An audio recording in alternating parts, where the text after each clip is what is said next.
That's us, and that's live. So I'll call the East Lyme Board of Selectmen meeting to order. Today's July 6, 2016. If you all please rise for the Pledge of Allegiance.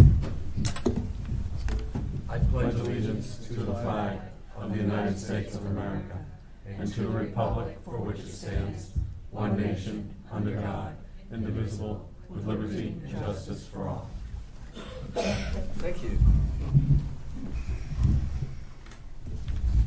Are there any additional agenda or consent items? I don't think so. So delegations, would anyone like to speak to the Board of Selectmen? Anyone like to speak to the Board of Selectmen this evening? Last time. Board of Selectmen? Okay. Approval of the minutes of meeting of June 14th, 2016. Move to approve the minutes of the meeting of June 14th, 2016 as submitted. Second. And seconded. Any corrections? Yes. On the bottom of the first page, the last paragraph beginning with Ms. Hardy, noted that the presentation on the agenda will not be limited to 5 minutes. The reason for the 5-minute rule is for those speaking at a meeting.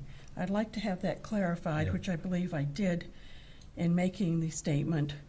For those speaking under delegations at the beginning and end of a meeting. This does not apply to scheduled presentations. Thank you for that. Okay.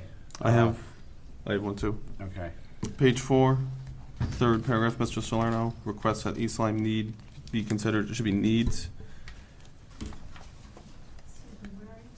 Third paragraph down.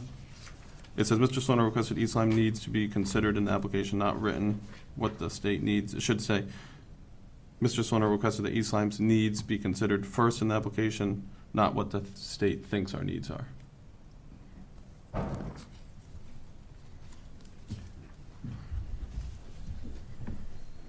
Okay. Since I moved it, I'll agree to the amendment. With corrections. With corrections. Okay. And I'm my second with the corrections as So we have a stated. motion which includes the aforementioned corrections. Any other comments, questions, clarifications? All in favor say aye.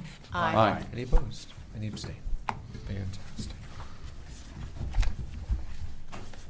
Consent calendar. I'll move to approve the consent calendar for the meeting of July 6, 2016 in the amount of $6,442.83. Second. It's been seconded a couple times as well. Any comments? All in favor say aye. Aye. Any opposed? Any abstain? Fantastic. We'll move right into new business, which is 2A, the authorization and appropriation for turnkey streetlight project. Mr. Begaw is pulling this all together, and if you would be so kind as to come on up to the podium, let us know what's going on this. Or update us. We've been, you presented this idea and this program for a couple times now. Correct. Various meetings. So give us an update, and where are we tonight? Well, back in October 2015, I came in front of the board and I was giving them a heads up of what was going on with this opportunity. There's a lot of communities that are purchasing their streetlights. There's two elements to this project. Right now, the town of East Lyme rents their lights, so we don't own the lights, and we pay, and they're the standard high-pressure sodium lights. What we're proposing here is to purchase the streetlights from Eversource, from CLMP. That's one portion of this project. The second is to retrofit all the lights with LED lights that are 80% more efficient. Now, 3 or 4 years ago, the technology was kind of changing fast, and now it's starting to stabilize where more and more communities are jumping on board. At this time, I believe there's about 15 communities around the state of Connecticut. They're right in the same situation as us, or either trying to appropriate the money or in the process of switching it over. Presently, the town of East Lyme, it's $200,000 a year for streetlights, and if we can purchase the streetlights from Eversource and then go to the rate 117, when you rent the lights, it's rate 116. If you can go to rate 117, it should drop that $200 a year down to about $40,000 a year. Then there's an element of maintenance that will be about 10. All the numbers are in here. So now there's about 150,000 gaps. So there's got to be something to it. You don't just get free money. So what's the deal? You got to buy them and you got to retrofit them. So that's the right before you tonight. The 969 is for purchasing the lights from Eversource, for getting a contractor to come in and retrofit all the lights in town and then turn them over to us. So I have a package. I kind of want to quickly go over it. 969 sounds like a large number, and one of the key points that I should have brought up front is I'm not looking for the town to actually borrow money in the sense of more money than is in the budget now.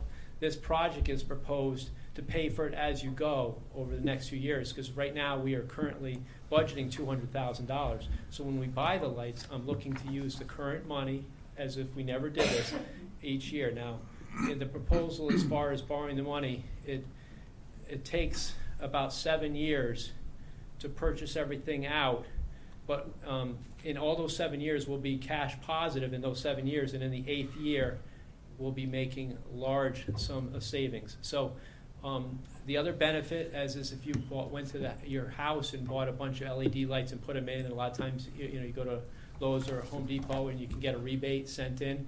But when you're replacing 1,500 streetlights, the calculation on the rebate's about $135,000. So that would be sent to the town. That's the town's rebate. So there's a cash incentive right from the get-go, from a cash flow standpoint. So it's, if we typically spend $200,000 a year, and it's going to be $40,000 a year, that's going to drop down to, we have to do the payment, which is about $150,000. There's an element of maintenance, which is about 10, and then the first year we get $134,000 in rebate. So it's a win-win. A lot of communities are doing it. One of the communities, and I saw in the contracts, in the indemnification, it mentioned town of Vernon 3 times. The reason, and that could be changed. The reason is that the Public Works Director in Vernon is an East Lyme resident. He was a former chairman of the Board of Finance, Bob Kleinhans. He's one of the many other people I've been talking to in other communities. And I asked them for their contract, and we tried to revise it because our town council had already talked to they had vetted all the important things that a town needs to look at. So we were trying to save a little time on our town council's thing, because he already knew that was a good contract. I just missed a few of the other names. So that was the reason for that. So the numbers are all there. One thing, when I was in front of you in October, the numbers I kind of put in the second page in what you guys have, or the one it's the proposal. It has 2 proposals next to each other. There was an initial proposal back in October 2015, and this one is a little more, but there's reasons for it. The cost of acquisition from Eversource was listed as $384, and that was a conservative amount in October 15. I don't control what Eversource. What's happening out there now is because there's other communities that are purchasing these lights. Eversource has an inventory of lights throughout the state, and they provide all their overhead by those lights. As more communities go out, the prices are going up. So the longer we wait, the longer it's going. The other thing is when they did the audit, I believe the second time they gave me a price, they said we had 80 more poles in town. And I think that's correct. So they didn't have the right numbers last time. So the cost of acquisition from Eversource a little more. The other thing is there is numbers. The 969 includes a $32,000 figure that wasn't in the first time. When they fix these lights, or when they change these lights, each light should take about 5-10 minutes. But they didn't really factor in that there's going to be a police car sitting on the side of the road on 161 to make sure that they can do it safely. We have a lot of lights in our residential neighborhoods. They took a large. That was, in my opinion, is a large number that they were putting as a. We don't have to pay the $32,000 in any to Tanco or to anyone else. We pay it to ourselves. So if we use it judiciously, and if we're in a neighborhood where there's no traffic, and we have one of our highway people watching them, there's ways that we can save some money on that. But if we're on the main road, if there's a hazardous situation, we'll certainly. But that police escort amount bumped up the price. The other thing is they didn't have a contingency in there before. That's not to say that they're gonna have issues, but if they come along something, if a light's in worse condition, or if there's something goes on, they're carrying this time a $46,000 contingency. So that 969 is the highest it could be. It could be less, but the key thing is moving forward. Now there is a timing element of this. When CLMP gives their numbers, which they gave us in March, they give us 6 months to do it. Now I've been trying to get in front of this commission. There's been a lot of different things, road work and other stuff that we've been trying to line up. So now we're, unfortunately, you had the budget and everything that we're sitting in July. I need to get this moving. If the board so choose to move forward with this, I need to get word to CLMP we're moving forward. And I was gonna go in front of the Board of Finance next week if it passes this board, so that we can give the word to CLMP, Eversource, that we're going forward. But there is a timing element. If we're gonna do this now, if the board so choose, I need to get this moving so that we can get the purchase done by September. If that's the case, we would be, the contractor would most likely be looking to start retrofitting in October and November this year, and we can start reaping the savings right away. Terrific. You've done your homework and dug very, very deep into the numbers and provided us the math. And then, of course, the bottom line. So the bottom line is savings, and significant savings here, 7 and beyond? Yeah. And not even including the rebate. This is a program that is catching fire across the country. I know most of the towns in Rhode Island, including the state, has gone ahead and already done this. And towns all over Connecticut are doing it too. Are there questions? I have a few. Yeah. So there was more lights, there was more light stock that we had, lamps that CLMP was charging us for? Are we gonna have any, No, not exactly. When they gave us a price back in, I think they underestimated how many lights we are. So what they're telling us now is a more true figure of what we have for lights. I mean, it would have been nice back in 2014 to jump on their offer, and we didn't know at the time that they didn't have the specific right number, but when they came back 9 months later, a year later, whatever the timing is, they told us that this was a valuation. The only problem is when you buy the lights from Eversource, unfortunately, is whatever they sell you, what the cost is, yeah, that's the cost. You can fight them, you can go to DPUC, but that's the cost. You can fight them later, so. no, that's fine, but energy costs, because there were more than we were being potentially charged for, there's not gonna be any retroactive? No. Okay. Nope. Was the audit cost included? Like, if we went with this, the audit cost was included, if it wasn't, we had to pay outright for it? That's correct. So the Okay. audit is being rolled into 969. Okay, it wasn't taken out of it, it was just rolled in? No, yes, Okay. that's correct. We haven't paid them the Tanko anything. Okay, that's how it worked, okay. The savings, when I look at your 20-year savings plan, Yep. so we're getting a rebate of $134,000 from someone. Is that the energy company or is that federal government? That's correct. Well, Eversource actually gives a rebate, Okay, but. through a Tanko- fund. Yeah, yes. Okay. But Tanko would be the one that coordinates that for us to get us a refund. Okay. The way I read this, looks like we're going to have a surplus to first year. Can we apply that right to the loan and make it 6 years? We could, but we carried as a revenue that rebate in this fiscal year 16-17. We carried, I believe, 122,000 in revenue. So We were anticipating this in that. We talked about this in October 2015 when I was doing my budget at the time. Times were very extremely tight, and so this was a project that made all the sense in the world. We took a little gamble in the sense that this revenue, putting it in there, but the revenue is in there because we figured we were going to go for it because it's a win-win for the town. Okay. So So it's already been. we could, but it's a revenue that's It's already been budgeted in this year's budget then? Correct. Well, there's Correct. 122 is, there, because there's more lights, the revenue that they're projecting is It's a gonna little be more. is 12,000 more, Okay, than what we put in the budget. okay, so that's been accounted for. That's been accounted for. Okay, and the police escorts, I was kind of confused reading the contracts. Are we gonna pay Nope. Tanko? So we're gonna pay it out of, We're gonna pay ourselves. we're gonna pay They ourselves? basically say if you don't spend anything on that, then it doesn't, but in Do all. we know that ahead of time, or are we taking the loan out ahead of time, assuming we're gonna spend 34,000 or 40,000 on that? Anna Johnson would be better to understand as far as what well, I mean, we're appropriating the max amount, but I'm assuming we're gonna ultimately pay back what we At the use- end. What we use. Okay, Because the 969 should be most, I mean, it could come in at 910, and then we would borrow on the 7 years at 910. And I didn't want to do the 7 years, I wanted to shrink it out. The problem is I always wanted this to be cash positive, because if we never did this, we wouldn't save anything. yeah, So it's really not, I mean, you can calculate a payback, but every year you're ahead. So it's a payback right from the get-go. I mean, we're 146,000 ahead in the first year, then it's 9, 11, 12. There is a spike a little bit in maintenance costs after 10 years, just because, you know, after 10 years, you might have some more issues with LED, although they're supposed to be good for 20 years. Okay. No, thank you. This makes sense financially and environmentally.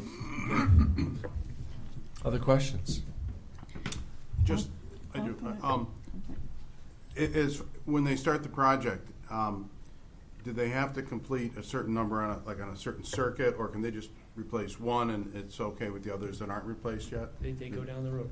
They go down the road, they just keep doing it. It's my understanding that they do, and they've actually done New London. If you drive around New London now, you can look up it, you can see the LEDs right in there. Montville's working on this right now. There's other communities. Well, Lyme owns their lights. Vernon's in the process of doing this, but they said 6 to 8 weeks and they'd be done with the town, but it just go bing, bing, bing, bing. They just go right down the road. And if you're in a neighborhood like Bush Hill, you're in a neighborhood that, you know, it could be any residential neighborhood, no one's ever gonna notice them. They pull up, fix it, and then move on to the next one. It's Yeah. not like it's gonna be some big traffic detour. But when you're on 161, there's a lot of traffic. That's why it'd be good to do it in the fall. It's a good time of year to do it. It's not as crowded. Okay, thank you. Other questions? Tanko Lighting, I don't believe is a company that we've done business with in the past. They have a good reputation. Yes. The reason we selected them, the Connecticut Conference of Municipalities did an RFP for this, and they had a bunch of light installers put in for this, and they were vetted by Connecticut Conference of Municipalities, and everyone that we deal with has had a very good experience with them. They're very good, very efficient. Part of this thing is, after this all goes through, if someone has a light out, there's going to be a number that Tanko takes care of. They're going to take care of all the details of getting the light fixed. So there'll be a number for people to call. Like right now, if your light's out, you can go into Eversource and go right online and put it in. They'll do the same thing. So we don't have to add a lot of work on our end. But everything we've heard and all the references we checked, they're great to work with. So this essentially comes with a maintenance, except for the poles. The maintenance is then factored into the numbers. There's a maintenance cost in that it's called positive cash flow, the 20-year savings, as Mark's talking about. The second line, new energy and maintenance costs. The maintenance is already factored into here, and it's based on them managing it. In 3 to 4 years, I'd like to see if we could try to manage it in-house like we would possibly manage it, and then get a local contractor that could do it, but I don't know what we're up against, so it's better to have them manage it for the first 3-4 years and get our feet under us. Where is the company based? Tanko is based out of San Francisco. There's no local company that's doing this that I'm aware of. And so do they have a local office in the state? They do, in the sense that when they're doing a lot of towns, their feet are on the ground here, but they're spreading out to Massachusetts, Connecticut. There's not a lot of companies. The other companies are not in Connecticut. They're not in the immediate area. So it just happens to be that when they come to Connecticut, they're doing other towns. They have feet on the ground here. So when they're through with this project, they're gone. Well, gone in the sense that they're in San Well, they're not Francisco. going to be coming from San Francisco to change light bulbs. But there's warranties on the lights. There's warranties that come with these lights and all that. Okay, so what I want to know is who's going to do the work. They arrange it with local contractors that All will right, do the work. subcontractors. Yeah, they don't do the work. They manage the work. It's going to be local contractors. Who they have is it's not up to us to tell them. I've told them already some local electrical companies to see if they can work it out. They have to logistically be comfortable with the company and pricing, but it's local contractors that do the work. Connecticut contractors to do the electrical work. That answers my question. Thank you. Thank you. They have a strong presence in Connecticut. I've met Mr. Tanko. There is such a thing, and they do have a presence here and are not doing things by internet and phone. They're actually here doing the work and meeting the towns and coming in. I also like to say in this world where we give ourselves pats on the back and high fives for going green, this is a significant green project in that the energy use. Not only are we saving money in our budget, but the energy use that we'll be putting out is going to be significantly smaller by 20% of what we were using. 70% energy reduction. So 30%. We'll be using 30% of the energy we were, Correct. or 70% savings. Correct. Joe, the quality of the light produced, I know when, those sodium lights are pretty bright. As somebody who walks the dog at night, is it going to be the same brightness? Correct. It's the same, it's a lot like if you change the wattage in your own house. You go with, instead of using a 75 watt, bulb, you go to a 20 and and it's actually brighter. It's the quality of light. One of the things that they're also doing is they're designing all the lights, so they're looking at being consistent. So if you're in a neighborhood, they're all the same wattages throughout the neighborhood. So they're all looking at the light spread. They're doing a design for it. So it's not they're just coming in and flopping something in. They're looking at what the wattage is and what's needed in that area. So it is high quality, and I see it in New Haven. I was in New Haven one time. You see it there. I was in New London. Most of the towns are going to be going to LED, and actually, CLP is trying to get us. We're trying to also get us to do LED. So everything is going that direction, and it's the same. It's a good quality light. Thank you. Is there a resolution? Move the following. A resolution of the Board of Selectmen of the Town of East Lyme, Connecticut, authorizing the execution and delivery of an equipment lease purchase agreement and schedules thereto for the acquisition, purchase, financing, and leasing of certain street lighting equipment in the amount of $969,436 plus financial costs, authorizing the execution and delivery of other documents required in connection therewith, and authorizing all other transactions necessary to the consummation of the transactions contemplated by this resolution, and forward to the Board of Finance for their approval, and this will require a town meeting. And we did add a sentence in there from before based on town council's review of the resolution. Second. It's been seconded. Comments, questions? A vote. All in favor, say aye. Aye. Any opposed? Any abstain? Joe, good work on this. You worked hard on this, so thank you for vetting this, finding this company, and this is a good service to the town. Thank you very much. That's our Public Works Director, Joe Bergaw, if you didn't know. Next on our agenda is the bonding resolution for the Niantic Fire Department pumper truck. Flanders, What did I say? Niantic. Diana? Oh, I'm sorry. Oh, man. We're not starting off too good. Sorry, Mr. Ricks. I really did. Yeah, so Flanders Fire Department Did you pumper guys get the truck. packets I left on the desk? Yes, we have the packets from last week through our minutes. Oh, yeah, just some updated numbers, quotes and warranties you guys asked for. Yeah, I didn't get one. And we'll get those out to the board. We'll include them in our minutes. Thank you. I know you've been busy at work. You gave us a pretty thorough presentation 2 or 3 weeks ago when we last met, and we sent you back with questions and for you to do some research. And I know you've been busy doing that. We talked since then and kind of went over all the details. So if you would tell us what you brought with you tonight. Okay, so when we left here last time, you guys had asked for us to come back with comparable quotes from other manufacturers, along with warranties and whatnot. And we also looked into having the brakes inspected on engine 2. So just to run down real quick, currently we're $30,000, roughly $30,000 in repairs for the last 6 years and maintenance and whatnot in 22. We're looking at almost an $8,000 repair to fix the pump, which may or may not fix it and pass a pump test. An estimated $20,000 for a complete braking system because they found oil and water in the lines. So they're talking brakes, slack adjusters, spring cans, compressor, air dryer system, and any hardware and anything that goes with that. If we were to, an estimated refurb for it would be $300,000 to $350,000, and it would be out of service for over a year while that happened. When New England gave it back to us from the last repair, they recommended to have a DOT inspection on the brakes because they didn't want to drive it. I reached out to the state of Connecticut Department of Transportation, and they said they don't inspect municipal vehicles. So we went ahead and got a hold of Eric's Towing, who does regular maintenance on the rigs and has been constantly fixing the brakes on it for years now. Their last quote was, they came and inspected it the other day, and they said this vehicle will need a complete brake job soon. Just the brakes, which I believe is the pads and maybe the cans, was $4,000 to $5,000 before any extras that they find along the way. That's not the complete braking system that New England quoted out, because they're talking replacing all the air lines, the compressor, and everything that goes with it, which pretty much everybody's kind of on board with if we had to do that. So that's where we're at with all the brakes and everything.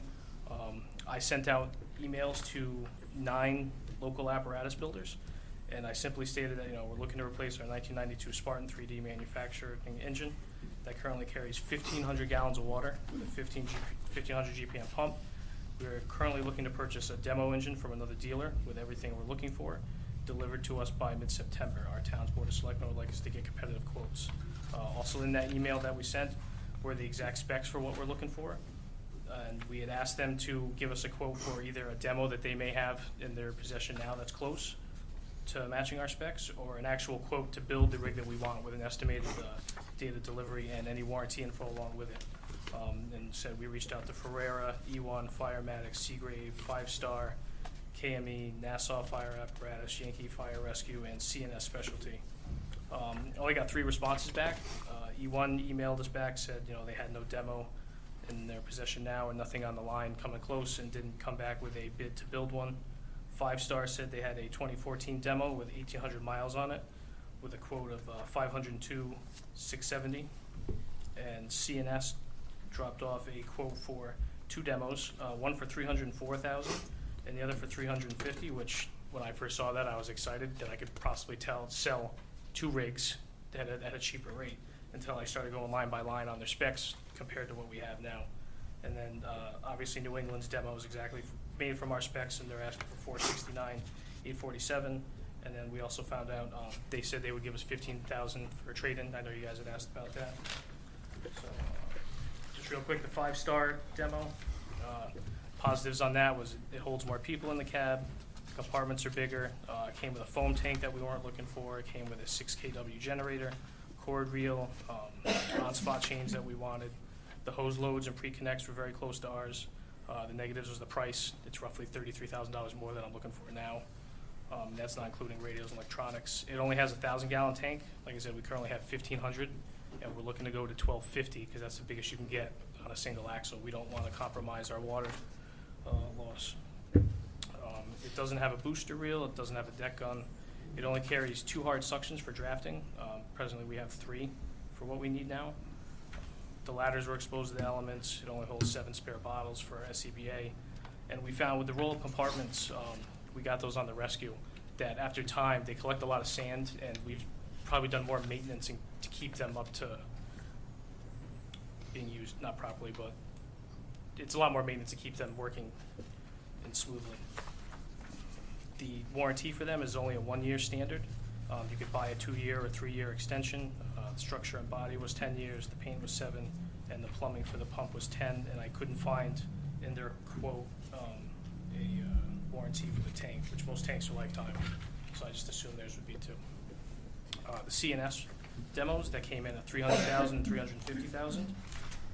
Like I said, it's the exact cab that we're looking for, and it's a couple feet shorter than what we spec'd out.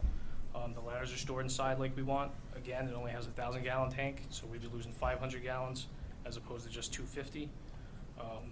The biggest things on this, why it's so much cheaper, is there's no front suction or intake on it.